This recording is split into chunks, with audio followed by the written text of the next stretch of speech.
महत्त्वाचं असं आहे की आज इथं चित्रस्थ दिसत आहे की अतिशय सुंदर आणि मौल्यवान असं हे हॉटेल या ठिकाणी आहे. हे हॉटेल असंच भरभराटीला यावं अशीच मी प्रेरणा आणि इच्छा व्यक्त करतो. शिवक्रांती टीव्हीच्या वतीनं, राष्ट्रीय सत्यशोधक फेडरेशनच्या वतीनं आपले सुभाष राऊत आहेत आणि सनराईज हॉटेलचे सर्व स्टाफ यांना मी शुभेच्छा देतो.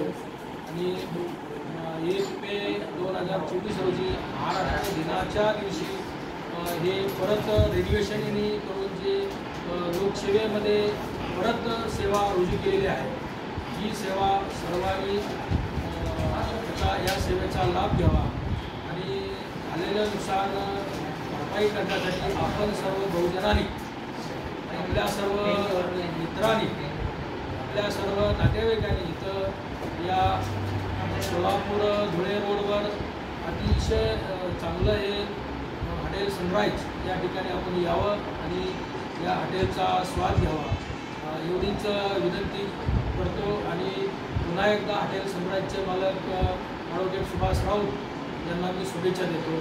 आणि शिवक्रांती टीव्हीच्या वतीनं ही जी मुलाखत आपल्याला शिवक्रांती टीव्हीला सुभाष राऊत यांनी दिली आणि या मुलाखतीसाठी अखिल भारतीय माळी महासंघाचे जिल्ह्याचे अध्यक्ष माननीय प्राध्यापक लक्ष्मणराव गुंजाळ सर या ठिकाणी आले आणि त्यांनी आम्हाला दिवसभर इथं सहकार्य केलं. त्याबद्दल त्यांचेही मी शिवक्रांती टीव्हीच्या वतीनं, राष्ट्रीय सत्यशोधक ओबीसी फेडरेशनच्या वतीनं धन्यवाद मानतो. जय ज्योती, जय क्रांती, जय भीम, जय भारत. धन्यवाद.